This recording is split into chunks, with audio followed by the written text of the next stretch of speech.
From Hollywood, it's time now for... Johnny Dollar. Ralph Steedler, Johnny. Delta Liability. Oh, hiya, Ralph. What's on your mind? Poetry, you Philistine. The bard's immortal words. Which words? Full Fathom-Five thy father lies. Of his bones are corals made. And Those are pearls that were his eyes. Yeah. What's the case, Ralph? Robbery? A pearl necklace? Life insurance. $75,000 worth of bones. Down on the bottom of the deep blue sea. Or so they say. So who say? The insured's wife. The insured's best friend.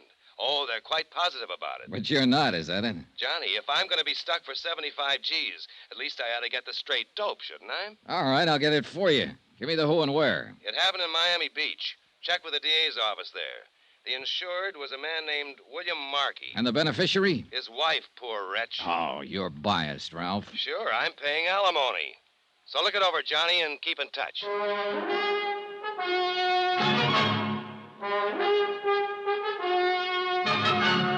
Tonight and every weekday night, Bob Bailey in the transcribed adventures of the man with the action-packed expense account, America's fabulous freelance insurance investigator. Yours truly, Johnny Dollar.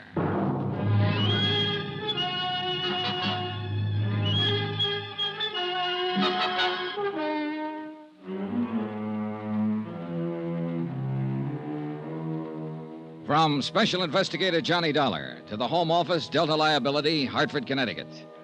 The following is an accounting of expenditures during my investigation of the Fathom-Five matter.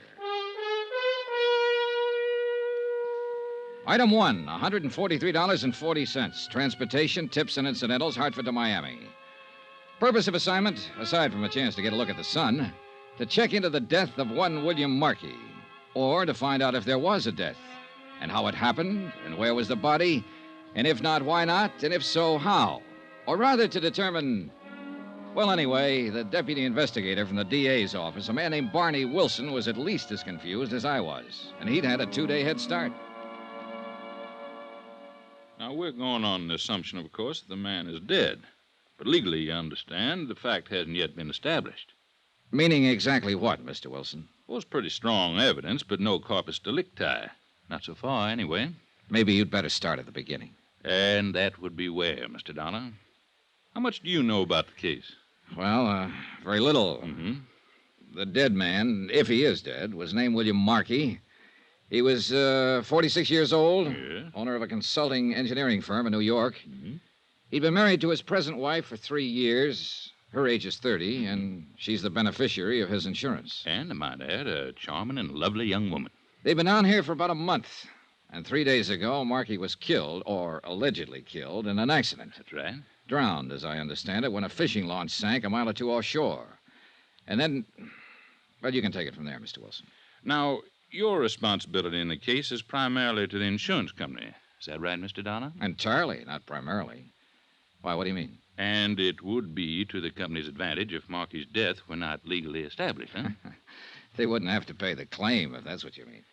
Then it's reasonable to suppose, since the whole case is pretty vague at present, that your efforts will be devoted to creating doubts as to whether Markey is really dead. Mr. Wilson, I think it's reasonable to suppose that I can't very well answer your questions without knowing exactly what has happened. Well, all right, then. Briefly, this is it. Apparently, Markey came down here to bid on a construction job, a manufacturing plant. Well, he didn't get the job, but he stayed on, he and his wife and the young fellow that was with him. What young fellow? Name of Danny Haynes.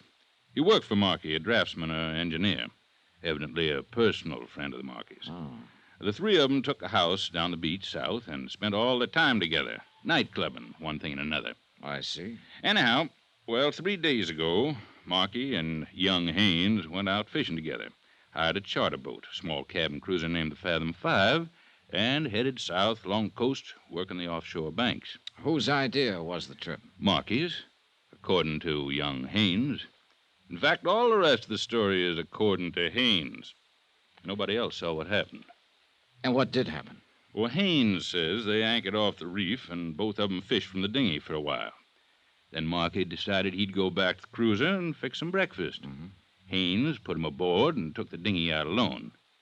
He says he fished along the reef for about 30 minutes before he looked back and saw the cruiser was afire. It was nearly a mile away, according to his story, And by the time he got back, the boat was a pillar of flame. He didn't see any sign of Markey? No, he says not. He couldn't get aboard because of the flames, and a few minutes later, the cruiser sank. Mm-hmm. No one else saw it? There were no other boats around? No, it was early morning, and there weren't many others out. It had rained during the night, and there was a fairly heavy fog. They were only a mile and a half or so offshore, so Haynes rowed in with the dinghy and reported it. Mm-hmm. Tell me, what was the depth of the ocean where the cruiser sank? Oh, it was only about 50 feet. I've got a salvage company working now to raise it. Get a diver down? Yes, but he didn't find out much. He couldn't get inside the hold. That's about the size of it, huh? Mm-hmm, it is. Until they get that cruiser raised so we can take a look at it. And, of course, it may not tell us a thing. What about the currents along the reef where that boat went down? Oh, they're pretty bad. Strong and erratic. A body could be carried through the reefs and on out to sea and never be found. Well, I was thinking more of the possibility of a good swimmer getting into shore. You said they were anchored only a mile and a half out. Yes, well, it's possible, but not very probable. He'd have been seen by Haynes or somebody else. There was a heavy fog, wasn't there? Mm-hmm, fairly heavy. And, of course, Haynes could be lying. Maybe he did see him. I said it was possible. But that's not the line I'm planning to take, Mr. Dollar. So I gather. They'll bring that hull to the surface sometime tomorrow. Now, maybe we'll have some evidence then. Or maybe Marky's body will turn up in the next 48 hours. And if not? Then, Mr. Dollar, I will petition the probate court to declare him legally dead. I suppose you've got some reason for all this, Rush. Yes. I want the fact of death established in order to file a murder charge. Danny Haynes? Who else?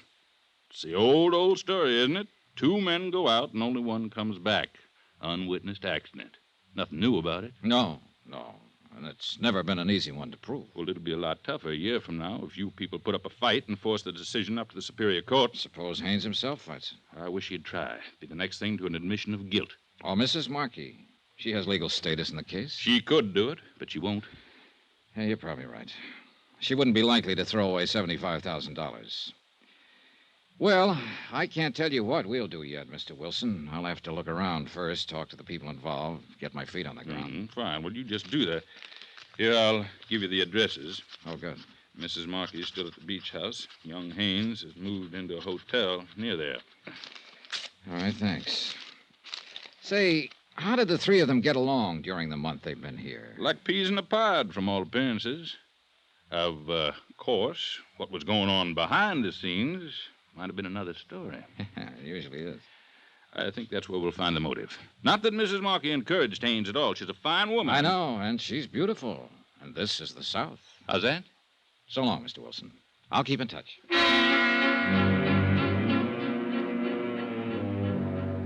Expense account item 2, $3.35. Telegram to Hartford requesting an investigation of the Markey firm's financial status, both currently and over the past 3 years.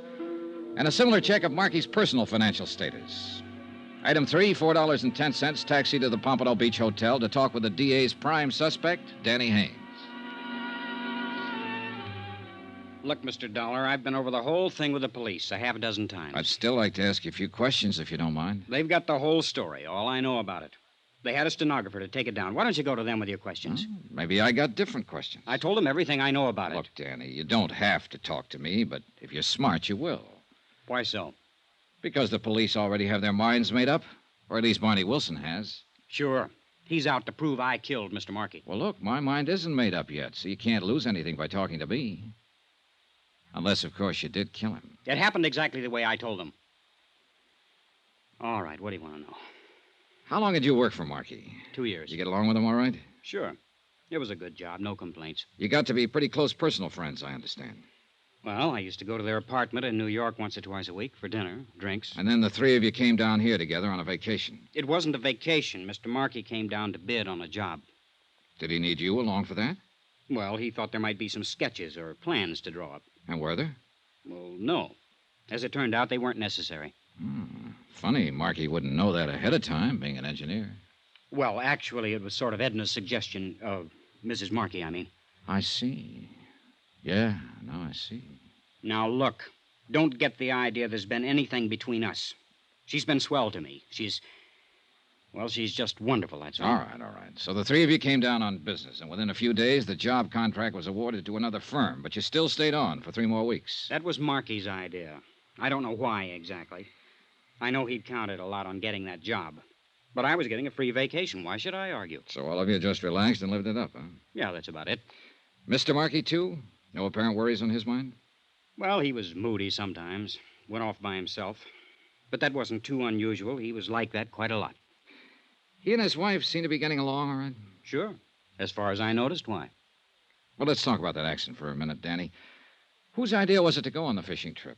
Mr. Markey's. He woke me up at 5 in the morning, said he'd already phoned and hired the boat. The Fathom-Five. Yeah, the same one we'd had a couple of times before. Well, I wasn't much for it. It was misting out with a heavy fog, but he was real hot on the idea, and I couldn't very well argue he was the boss. Was Mrs. Markey up when you left? No, but she knew we were going. She'd packed a lunch. I guess they'd talked about it the night before. All right, you took the boat out then and followed the reef south, and what happened? Well, we anchored as close as we could get to the reef and went out in the dinghy for about an hour. No luck at all. Then Mr. Markey decided he'd go back on board and fix something to eat. I let him off and then rode back along the reef. I figured as long as I'd had to come, I might as well try for a strike or two at least. And a while after that, I looked back and saw the cruiser was on fire. Was it still foggy then? Yeah, about the same.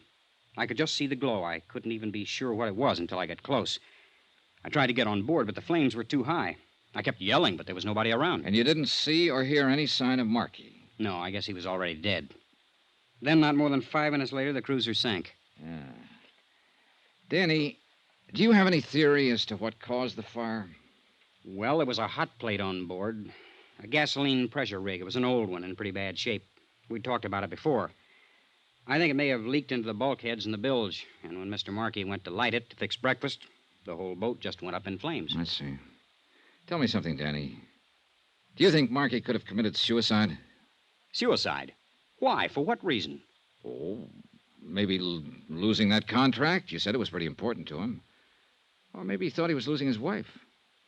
What do you mean? Well, maybe he misinterpreted your friendship with her, Danny. You're crazy. You're in love with her, aren't you? That's my business. I told you there was nothing between us. All right. But did Markey know that? Look, you're the same age she is, and he was 15 years older. A man like that might get to wondering... Knock it off, Dollar. Nobody's private life is going to be dragged into this. You better stop and think, Danny, while you've still got time. A defendant in a murder trial doesn't have any private life.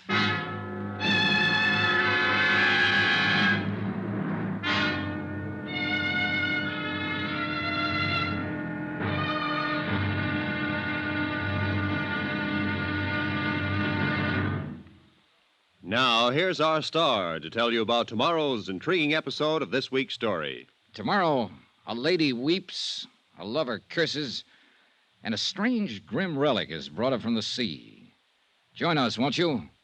Yours truly, Johnny Dollar.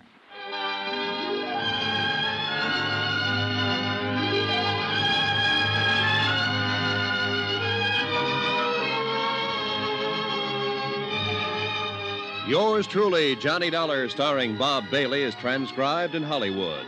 Written by Les Crutchfield, it is produced and directed by Jack Johnstone. Be sure to join us tomorrow night, same time and station, for the next exciting episode of Yours truly, Johnny Dollar.